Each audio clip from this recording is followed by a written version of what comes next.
আচ্ছা, এখন আমি দেখাবো অ্যাঙ্গুলার কীভাবে আপনি আনইনস্টল করবেন। আমি সিএমডি দিই, সিএমডি এটা ওপেন করবেন। এখানে আমি এখন চেক করব,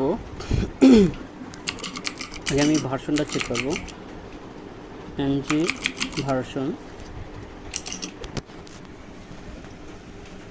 একটু ওয়েট করতে হবে। এই যে আমি অ্যাঙ্গুলার যে আমার ইনস্টল করা আছে এটা আমি এখন দেখাচ্ছি। তো অ্যাঙ্গুলার আমার ইনস্টল করা আছে 15 ইনস্টল করা আছে, Node.js আছে 18। তো এখন আমি এটাকে আনইনস্টল করব। আনইনস্টল করার জন্য আমাকে যেটা করতে হবে,